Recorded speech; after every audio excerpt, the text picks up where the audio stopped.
Baik, pada kesempatan kali ini saya akan membawakan materi dari Behavioral Macroeconomics dari buku Michael Badley tahun 2018 yang berjudul Behavioral Economic and Finance Routledge. Topik yang pertama yang akan saya bawakan itu tentang mainstream macroeconomic. Ekonomi perilaku berfokus pada perbedaan individu, interaksi sosial, bias perilaku, dan kekuatan non-rasio termasuk emosi, faktor mendalam yang sulit, dan mungkin juga seperti emosi-emosi, dan fokusnya itu untuk memahami bagaimana dan kenapa faktor-faktor perilaku tersebut mempengaruhi hasil dari ekonomi makro. Yang pertama itu kita menggunakan asumsi. Ini merupakan bersumber dari teori makroekonomi ortodoks atau ekonomi lama. Asumsinya ini digunakan untuk membuat beberapa model agregat dan diperlukan agar kita tidak kesulitan untuk mengcapture bagaimana action dari asumsi-asumsi dari agen-agen yang berbeda-beda. Yang pertama itu ada asumsi terhadap agen yang the rational expectation hypothesis. Agen ini terinformasi dengan baik, lalu merespon dengan cepat dan efisien untuk informasi yang baru sehingga mereka tidak membuat kesalahan yang sistemik. Lalu yang kedua, the representative agent hypothesis atau RAH. Agent ini memiliki perilaku rata-rata dari agent kebanyakan dalam satu kelompok dan bisa digambarkan oleh perwakilan satu agent. Lalu yang ketiga itu consumption smoothing. Agent ini bertujuan untuk orang yang memiliki aliran konsumsi yang stabil selama hidup mereka, dan mereka memiliki kemampuan untuk memanage tabungan, bahkan mereka bisa memiliki pandangan untuk leverage melalui pasar keuangan. Lalu yang terakhir, yang keempat itu Ricardian equivalence. Pada asumsi ini mengemukakan bahwa utang pemerintah saat ini akan menjadi beban bagi pengeluaran masyarakat di tahun yang akan mendatang. Tapi dengan asumsi bahwa masyarakat berperilaku nasional, maka beban utang dari luar negeri tidak akan berpengaruh terhadap konsumsi masyarakat. Lalu yang topik kedua itu tentang Keynes Psychology of Macroeconomy. Di sini kita akan memaparkan tentang pikiran-pikiran dari peneliti John Maynard Keynes. John Maynard Keynes di sini beliau mengeksplorasi batas-batas rasional individu dan dampak kekuatan sosio-psikologi pada fenomena ekonomi makro. Motivasi psikologi berarti bahwa orang yang berbeda akan berperilaku dengan cara yang berbeda, dan pendapat yang dikemukakan oleh John Maynard Keynes ini seperti keputusan ekonomi yang dibuat oleh individu dan perusahaan dipengaruhi oleh faktor psikologis dan ekspektasi mereka terhadap masa depan. Di bukunya dengan judul Treatise on Probability di tahun 1921, John Maynard Keynes menyimpulkan bahwa berdasarkan bukunya yang saya sebutkan tadi, beberapa peneliti seperti Little Boy, Batman, Skidelsky, dan Dowendo menyimpulkan bahwa analis Keynes didasarkan pada asumsi rasionalitas yang mendasari ketidakpastian yang dicerminkan di dalam buku yang berjudul Treatise of Probability tersebut. Lalu ada pula peneliti dari tahun 1955 sampai 1990 itu Shackle, Winslow, dan Mini menekankan bahwa subjektivitas perilaku ekonomi, dan bagi mereka Keynes menyajikan karakteristik yang volatile ekonomi yang muncul sebagai akibat kekuatan irasional, kekerasan, kecenderungan fetish destruktif, dan kecenderungan manusia yang berbahaya.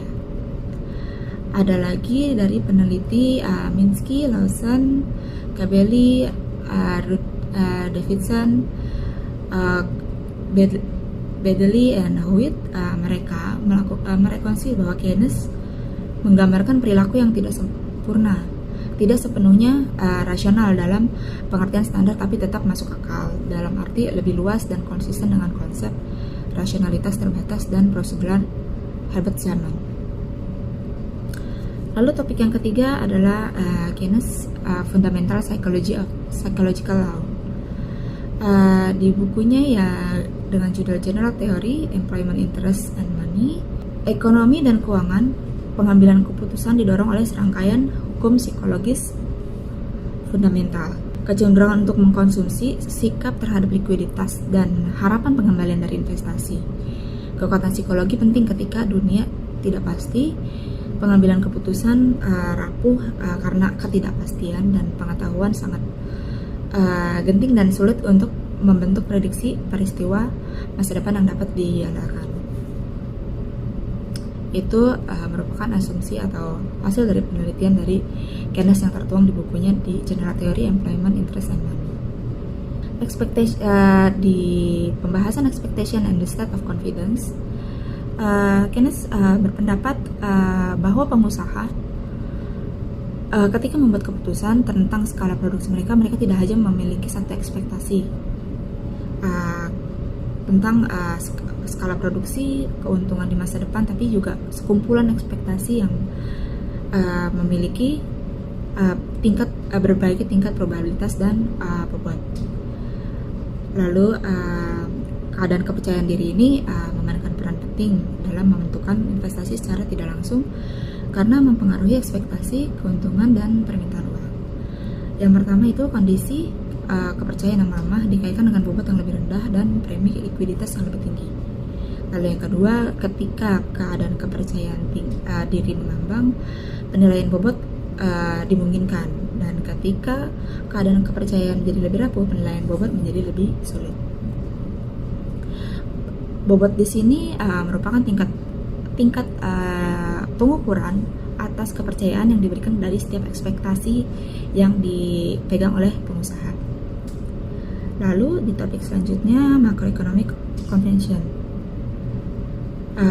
Keynes mengasumsikan bahwa dasarnya penilaian pasar yang ada itu unik dan benar dalam kaitannya dengan pengetahuan yang beliau ketahui dengan fakta-fakta yang mempengaruhi hasil investasi, dan itu akan berubah seiring dengan berjalannya waktu dan perkembangan pengetahuan. Dalam model Keynes, konvensi memainkan peran kunci dan menentukan keadaan ekspektasi jangka panjang. Sebuah kekuatan yang memiliki dampak signifikan terhadap kewirausahaan dan investasi. Menurut Keynes, konvensi ini mungkin rasional atau non-rasional, bahkan irasional atau psikologi yang bergantung pada sifat keyakinan yang mendasarinya. Konvensi dan bias perilaku mempengaruhi pasar uang dan sikap terhadap uang. Misalnya dalam penentuan tingkat bunga, meskipun tingkat bunga ditetapkan dengan konvensi, namun para dealer akan tetap menganggap bahwa tingkat bunga ini memiliki dasar yang objektif, dan keyakinan ini dipengaruhi oleh perasaan dari naluri cinta uang atau kepribadian yang anal, atau disebutkan dari 3 serangkai sifat termasuk kekikiran, keteraturan, dan kebersihan. Lalu selanjutnya topik entrepreneurial real animal spirit. Topik ini membahas tentang pengambilan keputusan konvensional, mendorong pasar keuangan, dan semangat hewan atau animal spirit terlihat dari bentuk dorongan pengusaha untuk bertindak dan mendorong keputusan investasi. Analisis Keynes tentang roh binatang juga menekankan kalau peran emosi termasuk harapan dan ketakutan. Peran ketakutan dalam pengambilan keputusan ekonomi terkait dengan ketidakpastian dan resiko ekonomi. Ketika individu menghadapi ketidakpastian dan resiko yang tinggi, ketakutan, mereka cenderung berperilaku lebih konservatif seperti menahan pengeluaran, mengurangi investasi, dan lebih berhati-hati. Ketakutan juga mempengaruhi permintaan agregat dan aktivitas ekonomi secara keseluruhan. Dalam analisisnya, faktor-faktor emosi seperti harapan dan ketakutan dianggap sebagai penggerak penting yang menghasilkan fluktuasi ekonomi. Behavioral analysis of macroeconomic interaction. Makroekonomi perilaku dimulai dengan suatu fondasi seperti mikroekonomi dulu. Lalu pendekatan utamanya berpengaruh dalam pembuatan kebijakan ekonomi makro. Jadi sering menjadi dasar untuk model keseimbangan umum atau DSJI. Menurut Keynes, dalam ekonomi makro perilaku, Para pelaku dapat dibagi menjadi 4 rangkaian. Itu ada perusahaan, rumah tangga atau pekerja, spekulan, dan pemerintah. Dalam makroekonomi standar, agen diibaratkan seperti mesin matematika dan hanya terlihat atau dianggap sebagai penggerak ekonomi saja. Sedangkan di dalam model ekonomi makro perilaku, masing-masing aktor akan mempengaruhi setiap oleh berbagai perilaku, psikologi atau sifatnya. Lalu di bukunya George Akerlof dan Robert Shiller tentang beberapa interaksi dari perilaku ekonomi makro, ini merupakan pengembangan dari teori animal spirit Keynes. Mereka mendefinisikan ada 5 roh binatang. Yang pertama itu kepercayaan diri, keadilan, korupsi, ilusi uang, dan melakukan narasi yang membentuk rasa percaya diri kita dan orang lain. Akerlof dan Shiller berpendapat jika motivasi non-ekonomi seperti irasionalitas dan animal spirit merupakan pusat pengambilan keputusan manusia. Jadi jika kondisi kepercayaan kuat, masyarakat akan optimis, dan makroekonomi akan rentan terhadap gelombang euforia atau optimisme. Mereka mengemukakan bahwa optimisme berkaitan dengan aktivitas emosional yang terkait dengan seperti depresi atau pesimisme. Lalu topik yang berikutnya tentang consumption and saving.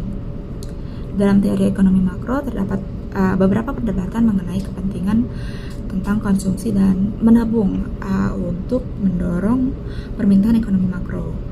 Pendekatan Keynesian menekankan bahwa pentingnya melakukan konsumsi untuk mendorong perkembangan ekonomi makro. Sedangkan teori makroekonomi ortodoks lebih cenderung mementingkan dan berfokus untuk menabung, dan itu juga merupakan pendorong ekonomi makro. Itu menurut dari teori makroekonomik ortodoks. Dan dari teori-teori tersebut ada eksperimen yang menunjukkan bahwa orang cenderung mengalokasikan uang yang datangnya tidak terduga dengan yang dianggap ekstra atau bonus itu untuk melakukan pengeluaran-pengeluaran impulsif daripada melakukan investasi atau menabung. Lalu berikutnya topik behavioral life cycle model.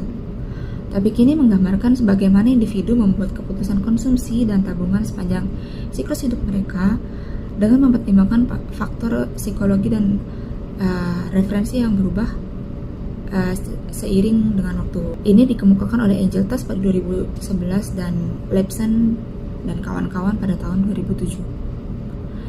Model siklus hidup perilaku ini menggantikan asumsi ekonomi standar tentang diskon eksponensial dengan asumsi diskon hiperbolik atau kuasi hiperbolik, yaitu cara-cara yang diteliti ada analis untuk mengeksplorasi perilaku konsumsi dan tabungan yang telah dikembangkan oleh Angel Tuss dan Lepson. Yang pertama itu asumsi diskon hiperbolik.